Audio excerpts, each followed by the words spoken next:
ॐ तव कथामृतं तप्तजीवनं कविभिरीडितं कल्मषापहं श्रवणमङ्गलं श्रीमदाततं भुवि गृह्णन्ति ये भूविदा जनाः।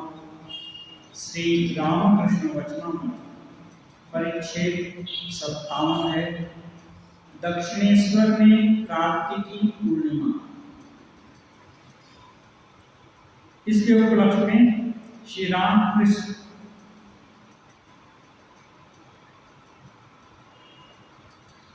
रामकृष्ण की अद्भुत स्थिति नित्य लीला वियोग ये मास्टर महाशय हेडिंग दिए। आज मंगलवार 16 अक्टूबर 1883 ईस्वी है। बलराम के पिता दूसरे भक्तों के साथ उपस्थित हैं। बलराम के पिता परम वैष्णव हैं। हाथ में हरिनाम की माला रहती है, सदा जप करते रहते हैं। कट्टर वैष्णव अन्य संप्रदाय के लोगों को उतना पसंद नहीं करते। कट्टर वैष्णव लोग अन्य संप्रदाय के लोगों को उतना पसंद नहीं करते। कट्टरता कहीं भी अच्छी नहीं है। जो भी कट्टर होते हैं ऐसे ही करते हैं। बलराम के पिता बीच बीच में श्री रामकृष्ण का दर्शन करते हैं। उनका उन वैष्णव का सा भाव नहीं है। श्री रामकृष्ण देव के संपर्क में आए हैं, इसलिए धीरे धीरे भाव उनका वैसा नहीं है, उदार हो गए। बलराम बाबू ही शायद उनको ले आए और बलराम बाबू के साधन पथ पर उनके पिताजी विघ्न न हो, इसलिए भी थोड़ा उनको भी तो भगवत रस मिलेगा। कभी तो कुछ नहीं मिलने से कुछ होता नहीं है। थोड़ा रस मिलेगा भगवान का, कभी उनके तरफ जाया जा सकता है। इतना आसान नहीं है कि भगवान की कथा को सब लोग सुनना चाहे या वचनामृत सब लोग पढ़े, नहीं होता। बहुत जन का भाग्य रहने से तो सुनना चाहता है और दिल में अच्छा से प्रवेश करना तो और बड़ी बात है। सुनने की भी इच्छा नहीं होती। ठाकुर उसमें चर्चा करते हैं। दो लोग आए हैं, दो साथी। एक ठाकुर का भक्त है, ठाकुर की बात बहुत पसंद करता है, उनके टकटकी लगाकर उनका वाणी सुन रहा है। और दूसरा धीरे से उसको टच करके बोलता है, चलो ना। हाँ, तो वो बोलता है थोड़ा रुको ना। वो बोलता है कि अच्छा ठीक है, मैं नौका में जाकर बैठता हूँ, तुम आना। नौका में बैठेगा वो अच्छा लगेगा, लेकिन रामकृष्ण देव का बात नहीं सुनेगा। तो रामकृष्ण देव रामकृष्ण देव जैसे लोग युग में सैकड़ों युग के बाद एक आदमी पैदा होते हैं। ईश्वर के घनीभूत स्वरूप, उनका भी बात अच्छा नहीं लगता नौका पे जाकर। तो साधारण लोग कैसे होगा? साधारण लोग यदि सुनते हैं और दिल से मानने का कोशिश करते हैं तो एक अहोभाग्य है, कम नहीं।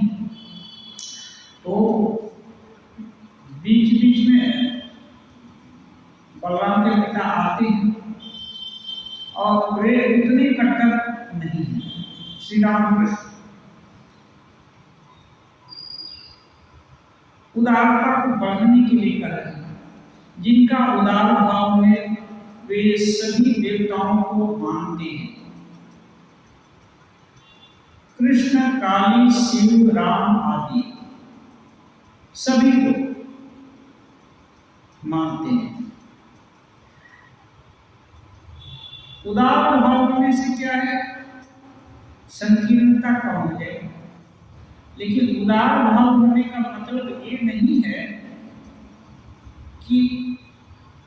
परीक्षण इष्ट बदली किया जाए।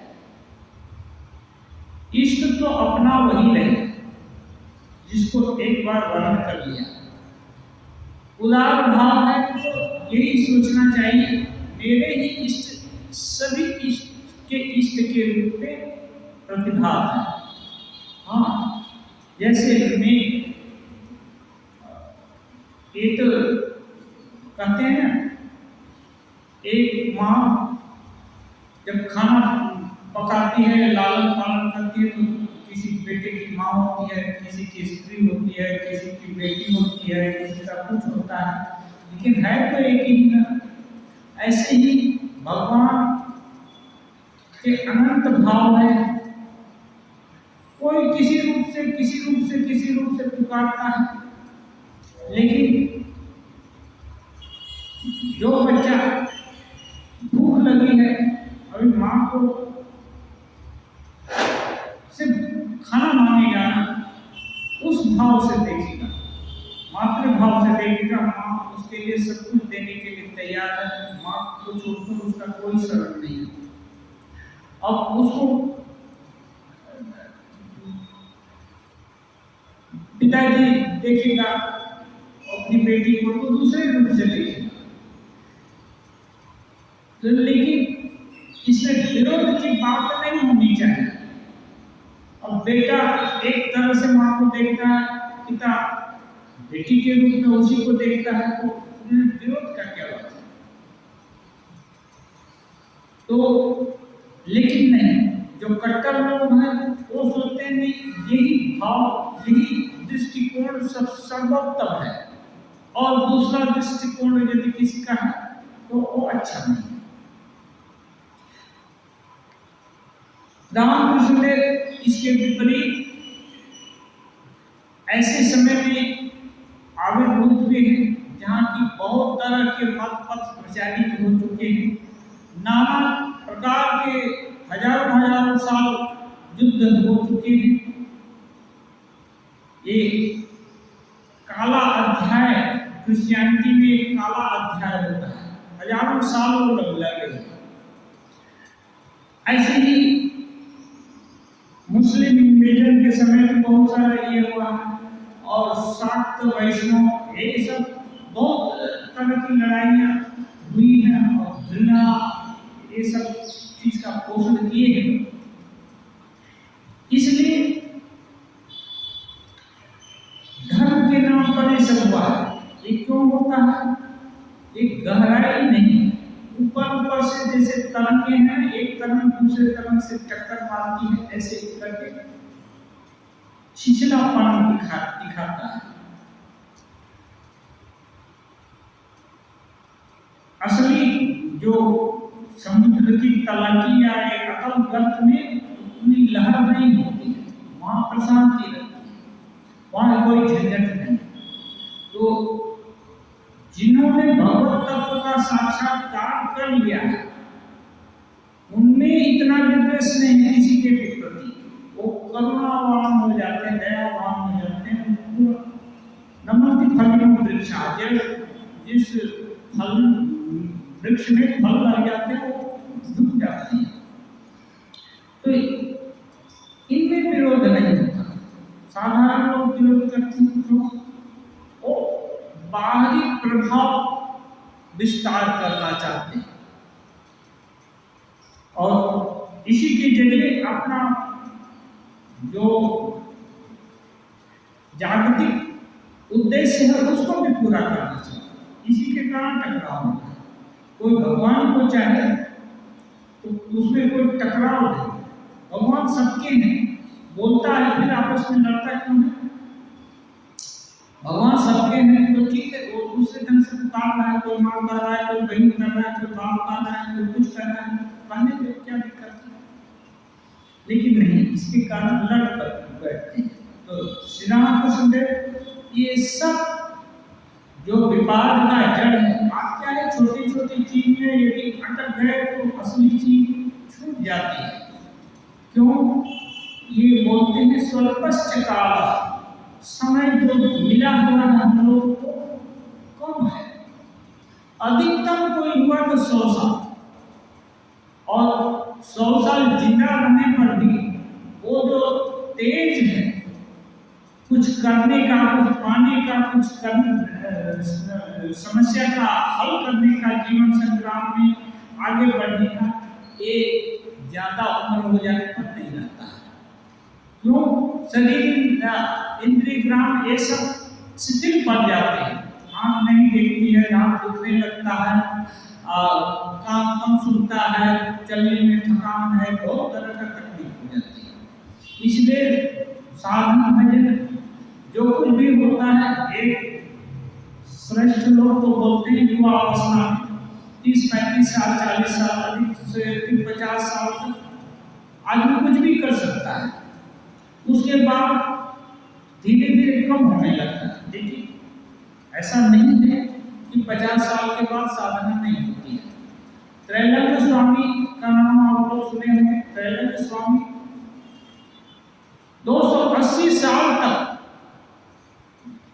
इस धराधाम पर रहे। 280 साल, 50 साल तक तो घर के ही आसपास रहे। गांव में, घर में ज्यादा दिन नहीं रहे। गांव के पास स्मशान था, उनका उदासीन भाव और ध्यान परायण प्रवृत्ति ऐसे थी।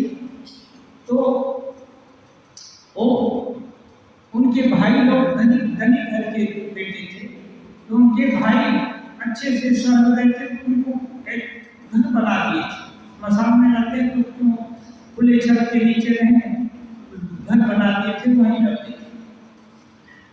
बाद में उनके गुरु आए, संत घूमते आए, तो उनको गुरु रूप में स्वीकार किया।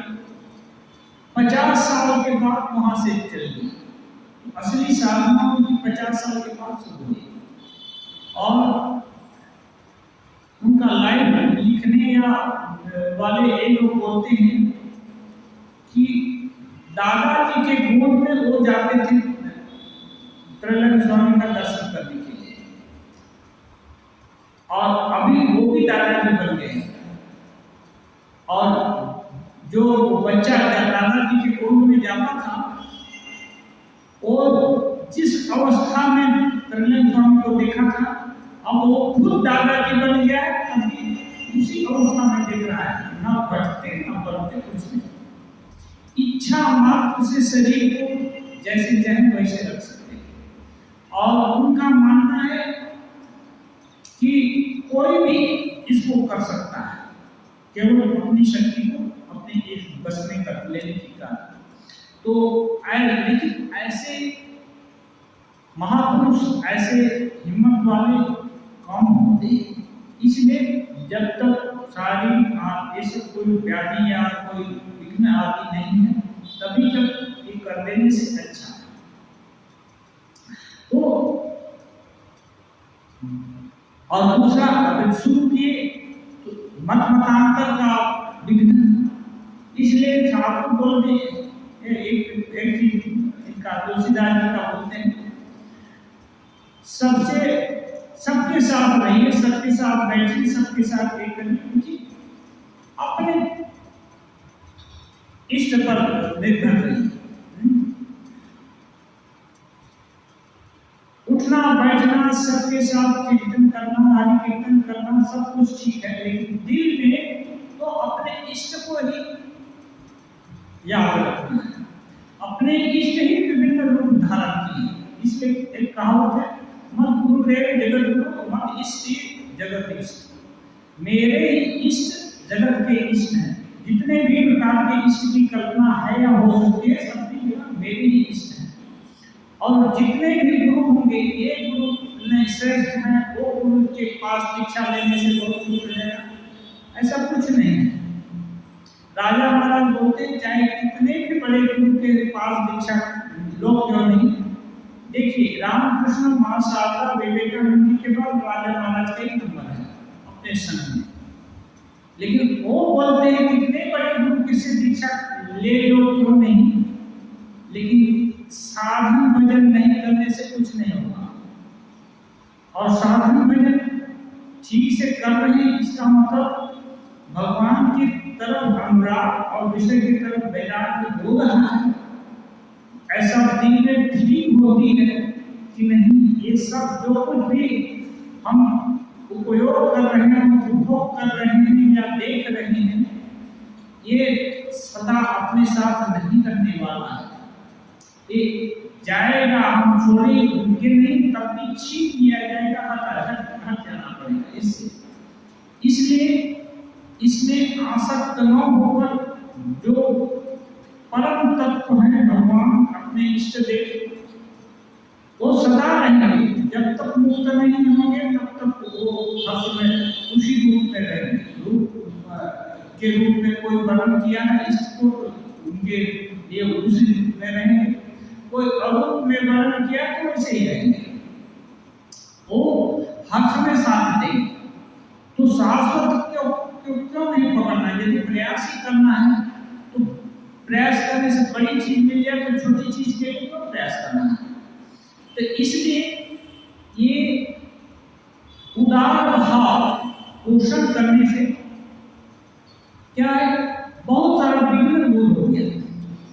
अपना इष्ट को पकड़ कर रखा और बाकी को सम्मान दिया, बस बात खत्म। कोई झगड़ा जानती नहीं, कोई चिंतन नहीं, दूसरे का चिंतन करने का जरूरत नहीं। भगवान के पिता ठाकुर बोलते हैं कि सभी के एक करते हैं, तो भगवान के पिता कहते हैं हाँ, जिस प्रकार एक पति अलग अलग पोशाक में बोलते हैं, कोई किसी का पति है, कभी पैंट शर्ट पहनना है, कभी धोती कुर्ता पहनना है, कभी और लुंगी पहन लिया है, कभी गमछा पहनना है, तो अलग आदमी थोड़े होंगे किया नहीं। हाँ, तो इसलिए सिर्फ काली और ये जो है ऐसा ऐसा कुछ नहीं। ये मान उस परमात्मा के विभिन्न वस्त्र हैं शरीर श्री राम कृष्ण, परंतु निष्ठा भक्ति एक चीज है। निष्ठा भक्ति एक चीज है। क्या चीज है?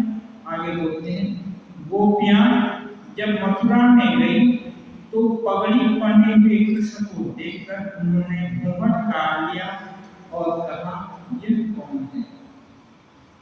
निष्ठा भक्ति। निष्ठा भक्ति में अपने इष्ट के प्रति निष्ठा भक्ति।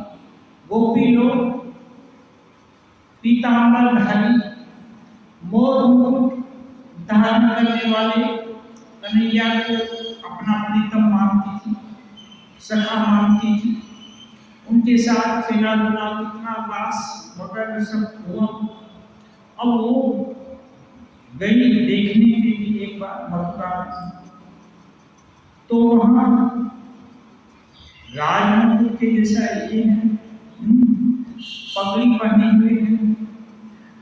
ऐसे कृष्ण को देखकर, राज की वेश देख करके ये घूंघट काट लिया। घूंघट किसके लिए काट ली? कि कहीं एक प्रथा है कि दूसरे के सामने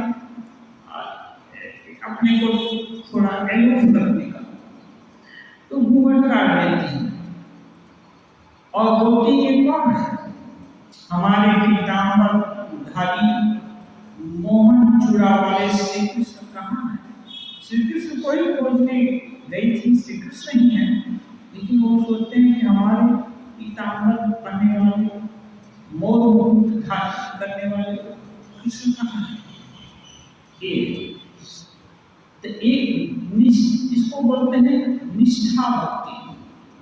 तुलसीदास जी गए वृंदावन में, तो जानते हैं कि श्री कृष्ण, शास्त्र भी पढ़े हैं, बहुत कुछ है, और तुलसीदास जी उच्च कोटि के साधक भी हैं, फिर भी उनके शरणागत नहीं, उनको प्रणाम नहीं करते।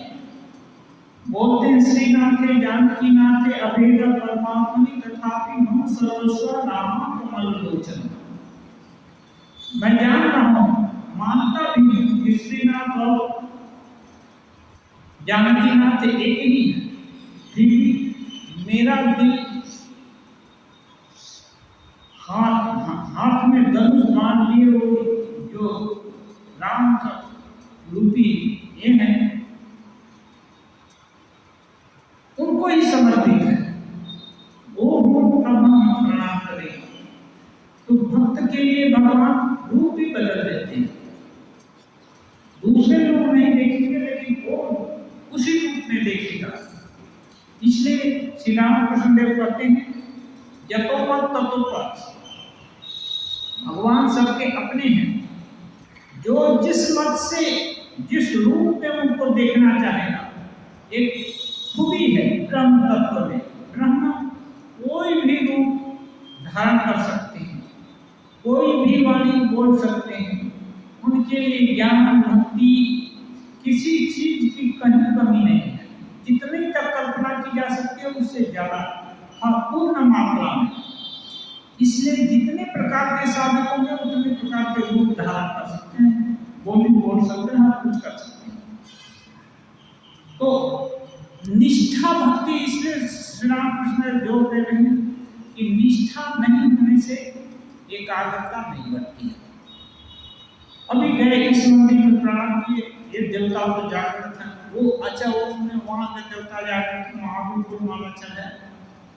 अरे नहीं, सुनते सुनते नहीं, उस बाजार के बहुत देवी जागृता है, वहां चले गए। कहीं गए, ये क्या होता है, एक लोग घुमाता है,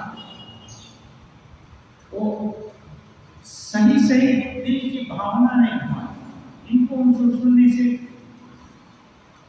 किसी के पिताजी, किसी की माताजी अच्छी होंगी तो अपना बालक दूसरे की माताजी पिताजी कहने लगेंगे, अपने माँ को छोड़ देना। कितना भी अच्छा हो तो उसकी माँ ही उसकी माँ रहेगी, उसके पिताजी हैं, चाहे गरीब हो या धनी हो या जैसे भी। और दूसरे के यहाँ क्यों जाने लगे? हाँ, गया देखा, असम्मान नहीं करेगा, लेकिन उनसे क्यों चिपक जाना चाहे कि नहीं, अभी अपने माँ पिताजी को छोड़कर अभी दूसरे को माँ पिताजी बना लिया। एक चीज है, इसलिए निष्ठा भक्ति रहेगी तो वही ईश्वरी तत्व प्रकट होगा, नहीं तो संभावना नहीं है। इसके लिए रामकृष्ण वो भी उदाहरण देते हैं। एक झड़ ये आया जोर से तूफान, तो बोलता है दोहाई, राम जी का घर है, बचा लो। राम जी सोचते हैं अच्छा भक्त पुराना है, चलो उसको कुछ बड़ा। तब तक दोहाई हनुमान जी का घर है, बचा लो। तब राम जी सोचते हैं चलो हनुमान को याद करना, हनुमान जाएगा और मुझको जाने का जरूरत नहीं। और फिर जैसे गए हनुमान जी, फिर दोहाई कृष्ण का घर है। अब कृष्ण जी, हनुमान जी सोचते हैं अब क्या जानना है, कृष्ण को बुलाने लगे। अब कृष्ण जी सोचते हैं हम जाए, फिर तब तक काली को बुलाने लगा। लास्ट में देखा कोई नहीं आ रहा है, सब दुनिया में है, जाने आने को प्रस्तुत हो रहा है बचाव के कार्य के लिए, वैसे ही दूसरे को बुलाने लगता है। तो कोई नहीं आया, आप आए, तब तक देखता है घर चरमट करने वाला है, अब गिरेगा ही, सिर पर ही गिर जाएगा। और घर से बाहर निकलकर दौड़ करके भागता है और बोलता है दूर सकला घर, साला घर, माने उससे फेडअप हो करके अभी साला जो बने अपने को ही बोल रहा है कि उसका घर है। तो ऐसा माने किसी पे ऊपर विश्वास नहीं तो काम बनता नहीं है। ऐसे ही एक और उदाहरण दी, कितने उदाहरण दिए विभिन्न तरह से। कुआं खोदना, एक जगह कुआं खोदा, एक दिन पानी नहीं मिला, कोई बोल दिया उधर की जमीन अच्छी है वो खोदने लगा। दूसरे दिन एक दो दिन उधर खोदा, फिर नहीं पानी मिलते देख तीसरे जगह खोदने लगा। ऐसे स्थान बदलते रहने से, महीनों खोदने से भी पानी नहीं मिलता। एक जगह निष्ठा के साथ लगे रहना होगा, 100 फुट पर मिलेगा, 150 फुट पर मिलेगा, जहाँ तक मिलेगा वहाँ तक तो देंगे, तब तो कहीं पानी मिलेगा। निष्ठा भक्ति होने से तो होता है। तो इसकी के लिए बोलते हैं निष्ठा भक्ति एक चीज है, तब शक्ति बढ़ती है, एकदम स्टेमिना होती है, जो भी हुआ इनका ही होकर रहना है, और सारी शक्तियां इनमें ही है, सभी उत्कृष्टता इनके ही अंदर है। हाँ, अपने इष्ट को निकृष्ट किसी से हेय समझना ठीक नहीं है। जो सर्वोत्तम सर्वश्रेष्ठ सब गुण इनके अंदर है। अपना गुरु को भी इसलिए बोलते हैं कि गुरु चाहे कैसे भी हो, गुरु में दोष दर्शन करते नहीं, गुरु में साक्षात परब्रह्म को, इसलिए श्री रामकृष्ण देव बोलते हैं सच्चिदानंद ही गुरु। तो किसी को मुक्त कर देने का पावर, किसी को शुद्ध कर देने का पावर साधारण तो नहीं है। भगवान इतने अनंत जन्मों के कुसंस्कार मिटा करके उसको एकदम शुद्ध पवित्र और भगवत भाव में फलित कर देने इतनी क्षमता भगवान को छोड़कर और कैसे? फिर यही भगवत शक्ति कैसे आएगी? कभी अशरीरी भी आ जाती है, लेकिन अनेक बार शरीर के माध्यम से आती है।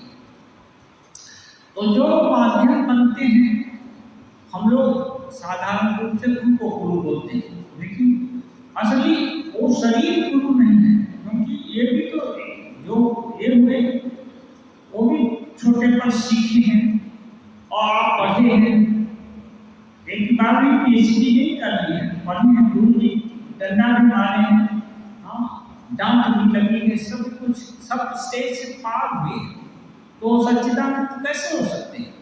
लेकिन सच्चिदानंद का प्रकाश इनमें ज्यादा है और सच्चिदानंद की करुणा इनके इस मानव रूप के रूप में हमारे तक आ रही है। इसकी इस हिसाब से हम साधक को गुरु के प्रति देव बुद्धि रखनी चाहिए। जैसे मंदिर में आकर ईश्वर चिंतन करना चाहिए। क्यों? ईश्वर का घर है, ईश्वर के घर में जाकर ईश्वर का चिंतन नहीं करना और दुनिया भर का चिंतन करेंगे तो ईश्वर वहां जाना ठीक नहीं। ऐसे ही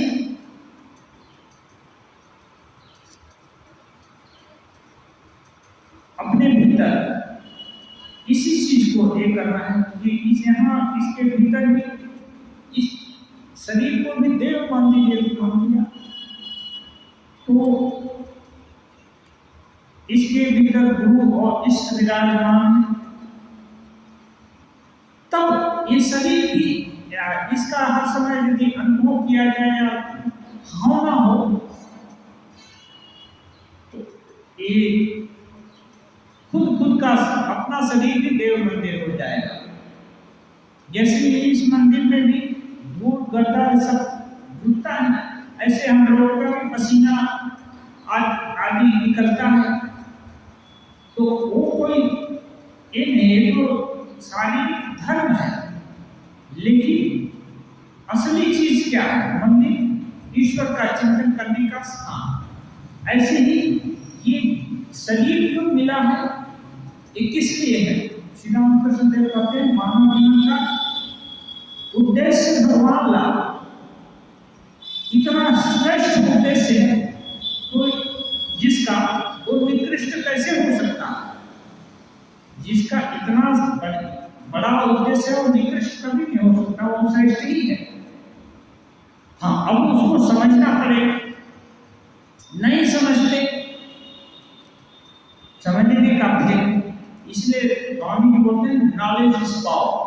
जब समझ गए तो चीज के करीब पहुंच गए। इसलिए इसलिए रामकृष्ण देव कहते हैं जो जिसकी चिंता करता है वो उसकी सत्ता पाता है। हम भले ही अभी आपात दिखने में हम लोग सोचते हैं हम अल्पज्ञ हैं, नहीं है, ये सभी चीज कमियां हैं, बहुत बड़े कमियां, लेकिन इसी देह में संभावना भगवान लाभ होता है।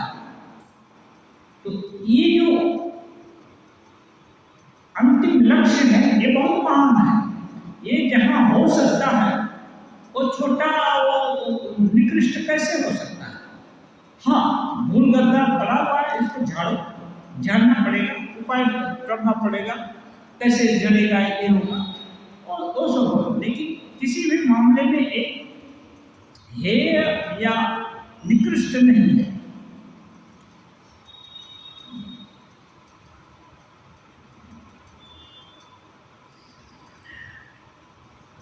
तो इष्ट निष्ठा, इसलिए निष्ठा होनी चाहिए। अपने इष्ट में निष्ठा हो, फिर गुरु में निष्ठा हो। अब वही टकरा जाने से नहीं होगा, उसी निष्ठा को अपने शरीर में भी लेना। ये आ गया कि नहीं, ये शरीर ईश्वर लाभ के लिए बना हुआ है, बाकी छोटा मोटा चीज होता रहेगा हुआ, लेकिन ईश्वर तब इसकी निष्ठा की उत्कृष्टता हासिल होती है। आगे कहते हैं हनुमान की भी निष्ठा भक्ति है। उदाहरण देते हैं हनुमान जी की निष्ठा भक्ति। द्वापर युग में द्वारका में जब हनुमान जी आए तो कृष्ण ने रुक्मिणी से कहा, हनुमान राम रूप को न देखने से संतुष्ट न होगा। कृष्ण जानते हैं हनुमान जी का भाव, क्योंकि राम जी जो राम कोई कृष्ण तो जानते हैं कि ये हनुमान एकनिष्ठ है, राम रूप धारण करना होगा तब वो खुश होगा। तो इसलिए भक्त अपने प्रिय भगवान अपने प्रिय भक्त को खुश भी करना चाहते हैं, तो खुश करने के लिए रुक्मिणी को बोलते हैं यहाँ रूप बदलना पड़ेगा इसके लिए। इसीलिए राम रूप में उन्हें दर्शन दिया। हनुमान जी के आगे कृष्ण राम हो गए और रुक्मिणी सीता हो गई। ऐसे करके दर्शन दिया, हनुमान जी प्रणाम किए, सबको स्नेह दी, ऐसा हो। तो जो निष्ठा होगी उसका फल होगा। और सबसे बड़ा फल ये है कि समय बच जाएगा। ऐसे तो ब्रह्म स्वरूपता किसी की कोई छीन सकता नहीं, कभी नहीं जाएगा। कीड़ा बने या अच्छा आदमी बने या बुरा आदमी बने या कुछ भी हो, ब्रह्म स्वरूपता कोई छीन नहीं सकता। इसलिए विवेकानंद जी कहते हैं एक न एक दिन आएगा, सभी कीड़ा से लेकर ब्रह्मा पर्यंत सभी जान जाएंगे कि वो ब्रह्म के साथ एक है, ब्रह्म ही है। क्यों? उस स्वरूप का ब्रह्म ही है, ब्रह्म को छोड़कर इसमें कुछ भी नहीं। ईशावास्यम इदं सर्वम्, इससे ही व्याप्त सब कुछ है। ईश ही विभिन्न रूपों में प्रतिभात हो रहे हैं, एक्चुअली ईश ही है, अविद्या के कारण नाना रूप में प्रतिभात हो रहे हैं। अच्छा, कौन जाने भाई, मेरी यही एक स्थिति है, मैं केवल नित्य से लीला में उतर आता हूँ और फिर लीला से नित्य में चला जाता हूँ। रामकृष्ण देव अपने लिए बोलते हैं, कौन जाने भाई, मेरी तो यही स्थिति है। क्या स्थिति? मैं सबको मानता हूँ, सभी तरह के अवतार को मानता हूँ, लेकिन ये जो है जितनी तरह के अवतार में ये सब लीला में नित्य में चला जाता हूँ। नित्य में सभी एक ही, हाँ, बाकी कोई भेद नहीं है।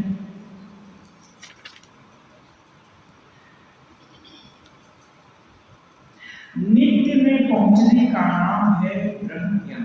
अब बता रहे हैं नित्य में पहुंचने का नाम है ब्रह्म ज्ञान। ब्रह्म ज्ञान का मतलब नाम रूप से परे एक पूर्ण सत्ता जो है, अद्वितीय, और कोई भेदभाव कुछ भी नहीं है, तो इसको बोलते हैं नित्य में पहुंचना। तो रामकृष्ण देव का भाव क्या है? नित्य से लीला और लीला से नित्य। लीला में विभिन्न तरह के भगवान के अवतार, देवी देवता आदि और मानव रूप भी, विभिन्न तरह के मानव लीला हो रहे हैं। भक्त इसलिए बोलते हैं भागवत भक्त भगवान। भगवान केवल भगवान ही नहीं के साथ अकेले नहीं रहना चाहते अपने स्वरूप में, वो भक्त के साथ विभिन्न तरह का लीला करना चाहते हैं। तो ये सब लीला के अंदर है। और नित्य में ब्रह्म ज्ञान कहते हैं बड़ा कठिन है, बड़ा कठिन है, सहज नहीं है। इसलिए 12 साल श्री रामकृष्ण देव जैसे अवतारी पुरुष को एकदम दिन रात की नींद हराम हो गई थी। जानबूझकर वो नींद हराम नहीं की।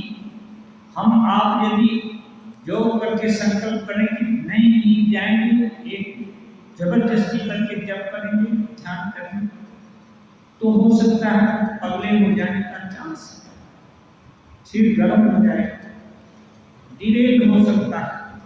इसलिए बोलते हैं ऐसा नहीं, गुरु लोग बोलते हैं धीरे धीरे अभ्यास बढ़ाना है। जो धीरे धीरे अभ्यास बढ़ाना, जैसे एक्सरसाइज, एक दिन ही 100 दंड बैठक कर देगा तो आदमी का चलने भर की शक्ति नहीं रहेगी, वहीं पड़ जाएगा। ज्यादा हो गया, चक्रासन कर दिया तो हो सकता है कि हड्डी टूट गई, लेकिन धीरे धीरे कोशिश करेगा तो सर्प के समान रीढ़ की हड्डी हो जाएगी, फ्लेक्सिबल हो जाएगी। हर चीज हो सकता है, इसके लिए धैर्य चाहिए, लगे रहना पड़ेगा। सब कुछ दीर्घ काल मेहनत करे, सत्कारा से तो दृढ़ भूमि, किसी भी विषय में दृढ़ भूमि, दृढ़ता पाने के लिए, पारंगत होने के लिए लगे रहना पड़ेगा और प्रयास हर समय जारी रहेगा और लगे रहने से वो प्राप्त होगा। तो कठिन है, बोलते बड़ा कठिन है। तो श्रेष्ठ वस्तु, सर्वोत्तम वस्तु सहज में मिल जाए तो सब लोग लूट लेना चाहिए, इसलिए इतनी सहज नहीं है। इसलिए भगवान गीता में बोलते हैं यततामपि सिद्धानां कश्चिन् मां वेत्ति तत्त्वतः। जो प्रयासशील महात्मा लोग हैं उनमें एकदम डट करके प्रयास कर रहे हैं, निष्ठा भक्ति सबके साथ, उनमें भी कश्चिन् मां वेत्ति तत्त्वतः, कोई कोई मुझको तत्वतः प्राप्त करता है, सब लोग नहीं। तत्वतः प्राप्त करना बहुत मुश्किल है। तत्वतः का मतलब लीला नित्य सभी जानते हैं। ब्रह्म ज्ञान का, ब्रह्म ज्ञान नहीं हो तो पूरा तत्वतः कैसे जाने? लीला को भी जान, अभी जानना हो, उनकी कृपा से जो लीला में है, उनकी कृपा से ब्रह्म ज्ञान भी हो सकता है, स्नान कर सकते होते हैं। लेकिन ये सब बहुत कठिन है, आसान नहीं है। फिर भी जो खिलाड़ी है ना, थोड़ा मोड़ा खेल एक सीखना है, उसका भी भाव होता है कि नहीं और भी अच्छा खेल होगा तो उसको भी खेलने का साहस करेगा। इसलिए और ये साहस सभी साहसों में श्रेष्ठ है और एक न एक दिन सबको वहां तक पहुंचना पड़ेगा अपने स्वरूप में। इसलिए कमर कस के तैयार हो गया कि नहीं चाहिए तो वही, जैसे माँ छोटी बच्ची गुरु के मुख से सुन लिया कि शिव जी निर्गुण निराकार ऐसे हैं, अवेश वेश बहुत ये है, लेकिन उनके कुलशील का कुछ भी पता नहीं है, सब अवगुण गिना दिए। लेकिन वो सब शिव जी में ये सब अवगुण हैं, लेकिन उनमें यदि शिव जी के साथ इसका शादी विवाह हो जाए तो ये सब अवगुण उनके लिए भूषण का काम करेंगे। सांप भी है ना, शिव जी का हानि नहीं करता है। जो भी भूत प्रेत पिशाच जितने भी गण हैं वो कोई भी शिव जी का कुछ नहीं बिगाड़ते। तो उनके साथ यदि कोई हो गया वहां का संत तो वहां की कोई कमी नहीं रह जाएगी। और नारद जी के मुंह से सुनकर के वहां छोटी बच्ची थी, संकल्प कर लिया कि नहीं अब तो शादी होगी तो शिव जी से नहीं तो किसी से नहीं, और तपस्या करने लगी। छोटी बच्ची तपस्या करने लगी, हजारों साल तक तपस्या किया। शिव जी उसका परीक्षा लेने के लिए विभिन्न ऋषिगण को भेजे। वो लोग नारायण का विशेषता अंगिकाओं का विशेषता करने लगे। वहाँ उनको डांट करके लास्ट में बोलती है कि नहीं मैंने तो संकल्प कर लिया, कोई श्रेष्ठ या उससे मतलब नहीं, वरण तो संगो न तो रहो तुम्हारी, मैंने प्रतिज्ञा कर लिया है, वरण करूंगी तो शिव जी को, नहीं तो तुम्हारी रहोगी, शादी करने की जरूरत नहीं। ऐसे ही यदि साधना कठिन है तो संकल्प भी कठिन होना पड़ेगा एकदम। भीष्म प्रतिज्ञा चाहिए तो यही, नहीं तो और कुछ नहीं चाहिए।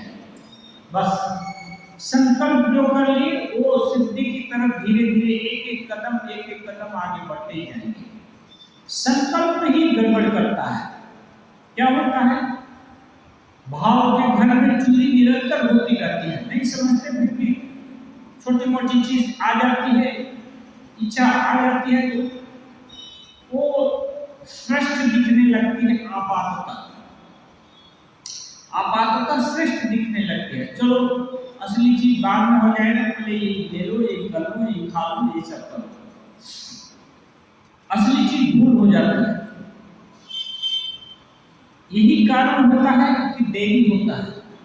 संकल्प यदि दृढ़ है तो शरीर रक्षा के लिए जो कुछ भी आया बिना एक क्या बोलते हैं राग और द्वेष के ग्रहण कर लिया तो खत्म हो गया। राग हुआ, अच्छा बहुत अच्छा लगता है, कल भी मिलने से अच्छा है, बस हो गया। ये कल्पना हो गई, कामना हो गई, और कल मिलता रहेगा। कल नहीं मिलेगा, परसों मिलेगा, या साल भर के बाद मिलेगा, मिलता रहेगा। लेकिन बिना राग और द्वेष के खराब मिल गया क्या, ये आखा के मिल गया, ये सब भगवत इच्छा से जो कुछ भी मिल गया उसको पा लिया।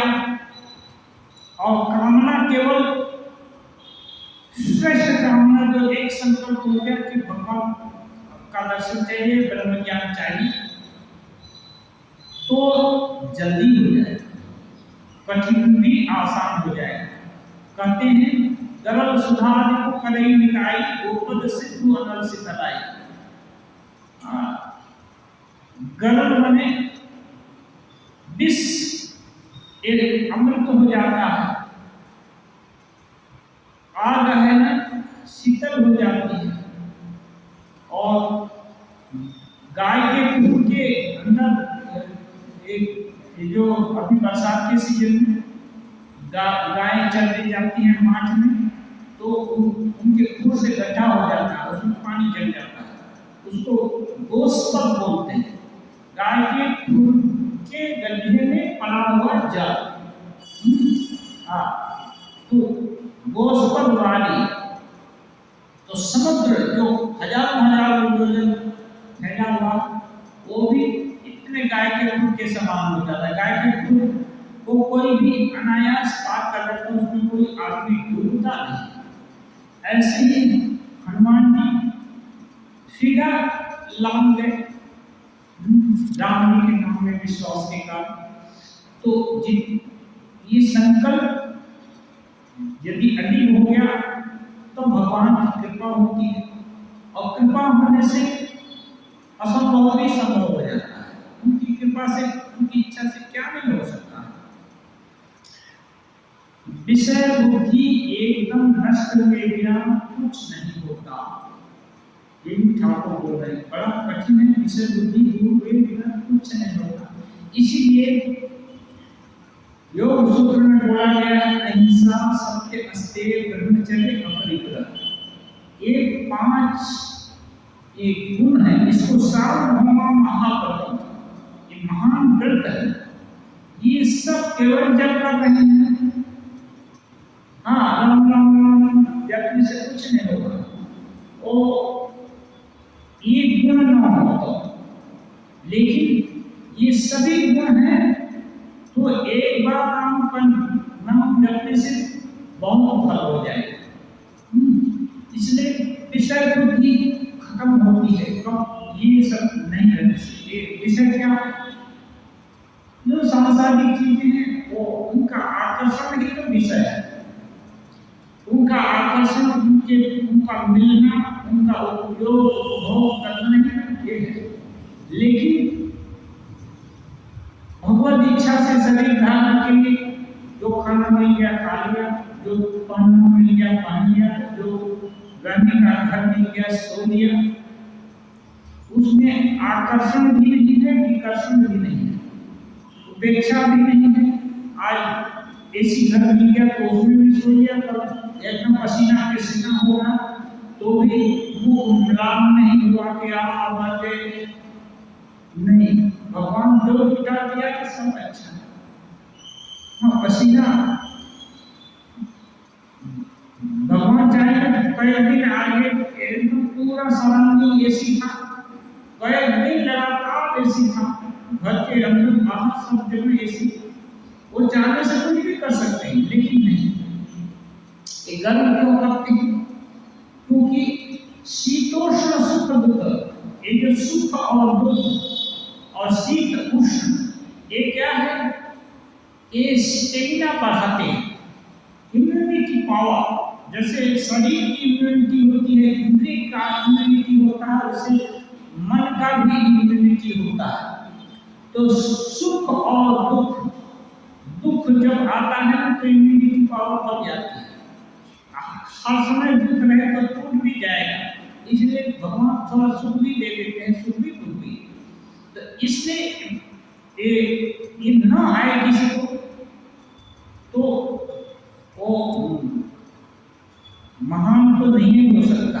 इसलिए देखिए स्वामी विवेकानंद जी, जिनको कि सप्तर्षि मंडल के ऋषि उनको रामकृष्ण को पकड़कर लाए थे, प्रेरणा करके लाए थे, आवाहन करके लाए थे, और एक बैरिस्टर के लड़के के रूप में जन्म लिए, भक्तिमती माता, सब कुछ ठीक ठाक।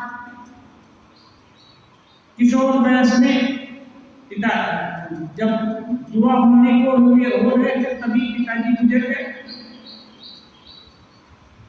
जो एकदम आलीशान बंगले में घूमते थे, कुश्ती करते थे, टमटम पर घूमते थे, उनके ये हर तरह की व्यवस्था थी। आज खाने को मुश्तार हो गए, दर नौकरी खोजने के लिए विवश हुए, और भी अच्छी नौकरी नहीं मिली। लास्ट में रामकृष्ण देव से प्रार्थना की कि मोटा भाग का पद जिससे हो ऐसे कोई माता जी से प्रार्थना करिए, माँ आपकी बात सुनती है। ये सब अवस्था हो गई। जिसको इतना इज्जत देकर लाया उसके लिए बढ़िया व्यवस्था नहीं कर सकते थे। भगवान सब कुछ कर सकते हैं, सर्वसमर्थ है।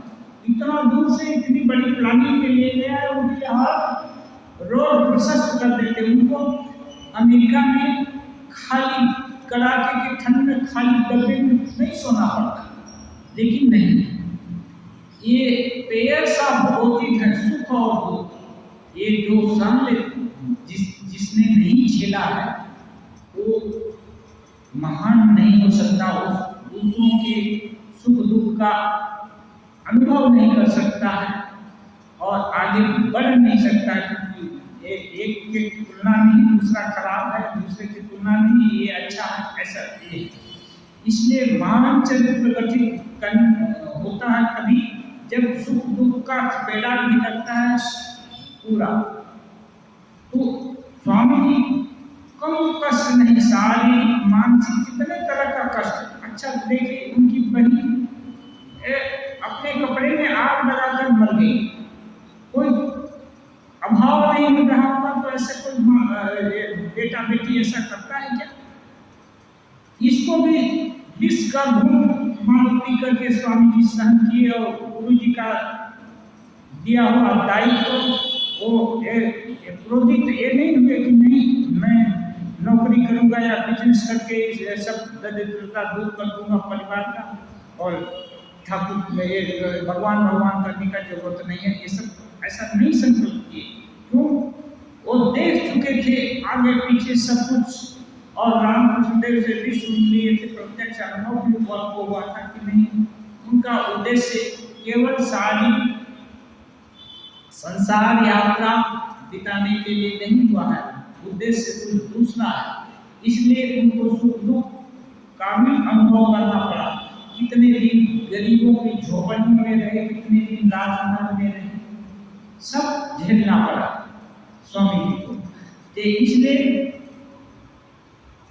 ये विषय बुद्धि है ना, इतनी जल्दी नहीं जाएगी, बहुत कष्ट करना पड़ेगा, और प्रयास करने से ऐसा कुछ नहीं है कि कोई भी चीज असंभव है।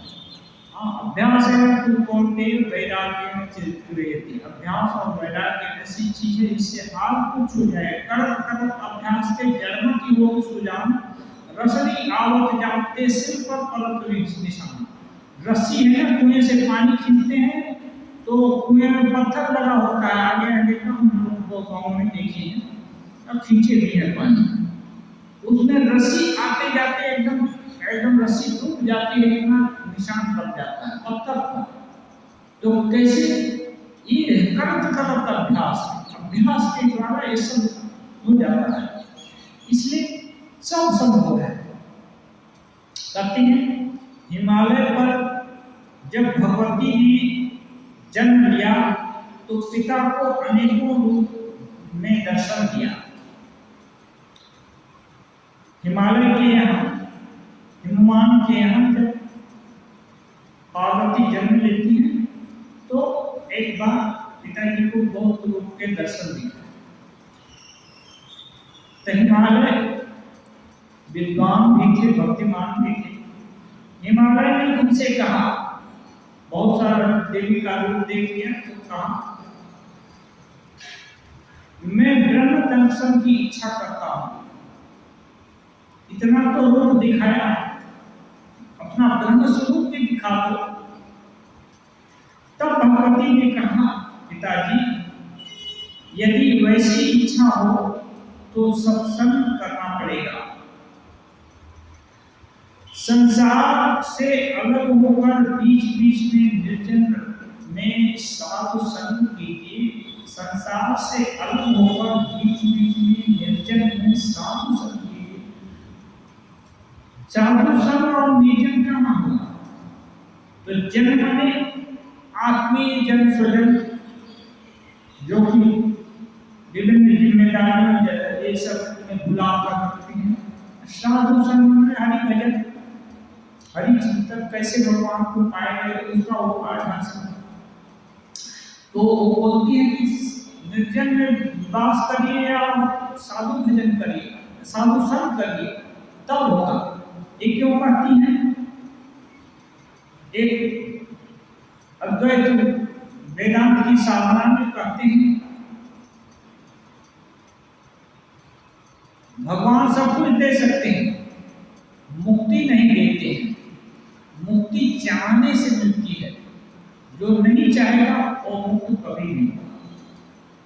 मुक्ति चाहनी पड़ती है, और मुक्ति चाहने की इच्छा भगवान दे दे तो अलग बात है, ऐसे नहीं देते। क्यों? कितने मुक्त लोग हैं और स्वयं ही मुक्त हैं, फिर जो नहीं चाहता उसको क्यों दे? इसलिए मुक्ति चाहना। अब मुक्ति चाहेंगे कैसे? जब विवेक वैराग्य नहीं होगा तब तो मुक्ति चाह नहीं सकते। सुख से है तो माँ बोलते हैं ठीक है सुख से रहो, बढ़िया है, खेला धूला करके प्रेम से पढ़ेंगे, अच्छा। जब कोई चीज अच्छी नहीं लगती है, रोता है बच्चा, तो माँ उसको दिल से अपने गोद में उठाती है। मानो यही है मुक्ति चाहना। नहीं कुछ भी अच्छा नहीं लगता आपको चाहिए ईश्वर के साथ एक हो जाना, इसको मुक्ति करते हैं।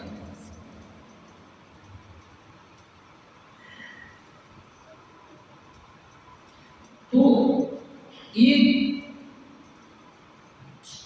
मुक्ति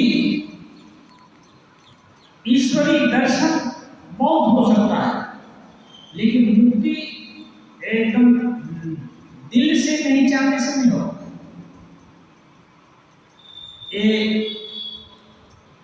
लाटू महाराज बोलते हैं, बोलो ठाकुर को तो स्वयं भगवान के रूप में भी बाद में समझे, पहले तो लड़के के नहीं ये करते, बाद में तो सब अच्छा से समझते थे। ठाकुर विभिन्न प्रकार से कृपा भी किए, लेकिन लाटू महाराज बोलते हैं ब्रह्म ज्ञान नहीं होने से ये जो है क्या बंधन नहीं छूटता और सुख दुख से निस्तार नहीं होता। ईश्वर दर्शन होने से उपलब्धि तो बहुत हो गई, ईश्वर के साथ आए, पार्षद बने, तब भी ईश्वर को भी तो ठाकुर को भी तो 12 साल दिन साधना करना पड़ा। ऐसे कितने साधक लोग भी करते हैं, आते हैं, उनकी करुणा रहती है तो आते हैं, बार बार जन्म लेते हैं, साधना करते हैं, ईश्वरी काम में सहायक बनते हैं, सब कुछ करते हैं, लेकिन एक कष्ट है। मुक्त होने से सब कष्ट से पार चले जाएंगे। लाटू महाराज मुक्ति नहीं होने से कष्ट से निवारण नहीं है, कष्ट है। ईश्वर का पार्षद होना भी कष्टकर है, उसमें भी कष्ट है, कितना सुख दुख का पीड़ा झेलना पड़ता है। तो मुक्ति की इच्छा तभी आएगी भक्त हमें जन का ज्ञान होगा, सुख दुख का अनुमान होगा। मानो ज्वलंत अभी सुख दुख भोग रहे हैं, जन्म के भोग का तृप्त हो गए हैं, और नहीं चाहिए, और नहीं चाहिए, अल्लाह बहुत हो गया, अब नहीं चाहिए। तब क्या चाहिए? अपने जगह जाना चाहते हैं। कहाँ? जो बूंद है ना समुद्र में चली गई तो शांत हो जाती है और उनका कहीं जाना नहीं। ऐसे ही जीवात्मा है ना, परमात्मा के साथ मिल गई, उस और झंझट नहीं, बात खत्म। उसके आगे सब समय स्ट्रगल रहेगा। ओम निरंजनम नित्यमंतरूपम भक्तात्मपाद विग्रहम ईशावतार परमेश्वरी के नाम कृष्णं शीर्षामामि।